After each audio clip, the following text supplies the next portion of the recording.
नमस्कार. घर सगळं जरी स्वच्छ केलं आपण तरीसुद्धा घरातले ट्यूब आणि बल्ब जे काही असतात ते आपले खराब अशा पद्धतीनं होतात. ते बाजूला असतात म्हणून आपल्याला कधीकधी आपलं लक्ष जात नाही, वरती असतात म्हणून आपलं लक्ष जात नाही. अशा वेळेला जेव्हा हवा, पाणी बाहेरचं वातावरण याचा आपल्या बल्ब आणि ट्यूबलाईटवर खूपच परिणाम होत असतो. आणि काय होतं, बल्ब जे आहे ते एकदम काळेकुट्ट होऊन जातात. हे काळेकुट्ट झालेले बल्ब कसे साफ करायचे आज मी तुम्हाला सांगणार आहे. काय करायचं आहे, सोपी पद्धत आहे. 1-2 वस्तू लागणार आहे आपल्याला. फक्त या 2 वस्तूनेच आपल्याला ट्यूबलाईट आपल्याला साफ करायची आहे, मोठे असो किंवा छोटी ट्यूबलाईट असो. थोडंसं मीठ घेतलं आहे मी यावरती. पाणी अजिबात जाऊ द्यायचं नाही आहे आपल्याला बल्बमध्ये. मी थोडंसं मीठ घेतलेलं आहे आणि थोडंसं या ठिकाणी 2 ते 3 थेंब विम लिक्विड घेतलेलं किंवा भांड्याचा साबण असेल तर तो तुम्ही घ्या. आणि अशा पद्धतीनं आपल्याला फक्त घासायचं आहे. यावरती व्यवस्थित असं घासून घ्यायचं आहे मिठाने याचा चिकटपणा टोटली निघून जातो. आणि जी रफ झालेला जो तेलकटपणा आहे तो मिठाने निघण्यास आपल्याला मदत होते. त्यामुळे थोडंसं मीठ आपल्याला लावण्यासाठी घ्यायचं आहे या ठिकाणी.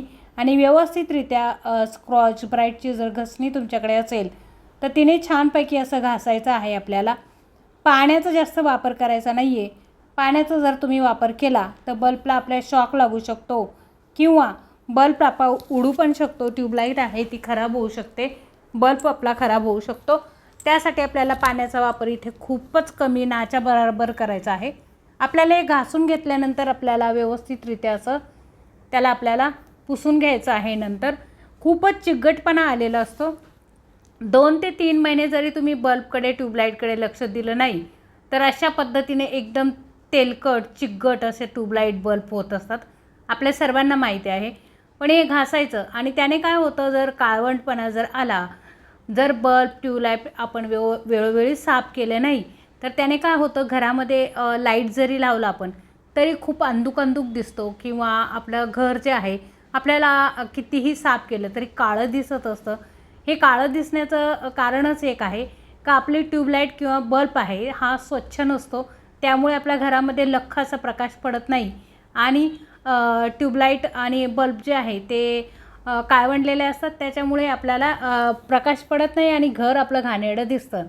त्यासाठी हा बल्ब जो आहे तो जर तुम्ही अशा पद्धतीनं क्लीन आणि क्लिअर केला, कितीही बल्ब असू द्या तुमच्याकडे, मीठ घ्यायचं आहे, थोडंसं विम लिक्विड किंवा भांड्याचा साबण घ्यायचा आहे. घसणी फक्त आपल्याला ओली करून घ्यायची आहे. नंतर मिठाला पाणी सुटतंच.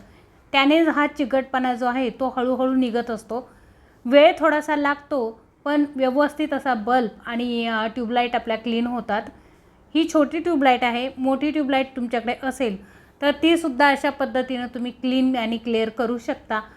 आणि आजचा हा व्हिडिओ तुम्हाला कसा वाटला मला कमेंट्स बॉक्समध्ये सांगायला विसरू नका. तुम्ही जर चॅनलवर नवीन असाल तर चॅनलला सबस्क्राईब करा, बेल आयकॉनचं बटन दाबा. त्याने काय होणार आहे, येणारे जे नवनवीन व्हिडिओ आहे ते तुम्हाला बघायला भेटतील. आणि हा व्हिडिओ जो आहे तो कुठपर्यंत पोचला हे मला सांगायला विसरू नका. अशा पद्धतीनं जर तुम्ही हाताला सुद्धा तेलकट लागलेलं आहे बल्बचं, साफ करत असताना आपले हात पण खराब होतात, ते पण मिठाने आणि स्क्रॉच ब्राईटच्या घसणीने व्यवस्थित काढून घ्यायचं आहे हाताचं. नंतर हात व्यवस्थितरित्या वॉश करायचे आहे.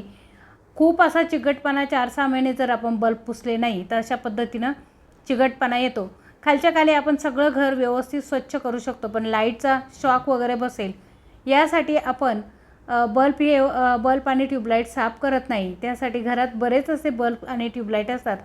अशा पद्धतीने तुम्ही काढून जर त्यांना स्वच्छ केलं तर नक्कीच तुमचं घर क्लीन आणि क्लिअर दिसायला मदत होईल. घरामध्ये लख्ख प्रकाश पडेल. त्यासाठी 2 गोष्टी वापरायच्या, फक्त मीठ आणि भांड्याचा साबण किंवा भांड्याचं लिक्विड. आजचा हा व्हिडिओ तुम्हाला कसा वाटला मला कमेंट्स बॉक्समध्ये नक्की सांगा. आणि अशा पद्धतीने आपल्याला व्यवस्थित घासून पुसून घ्यायचं आहे. नंतर आपल्याला कोरड्या कपड्याने हे सगळे बल्ब आपल्याला मस्त पुसून घ्यायचे आहे. खूप असं मीठ वगैरे लागलेलं असतं त्याला, मिठामुळे पाणी सुटलेलं असतं, त्याने क्लीन एकदम दिसत असतं. आजचा हा व्हिडिओ कसा वाटला मला कमेंट्स बॉक्समध्ये सांगायला अजिबात विसरू नका.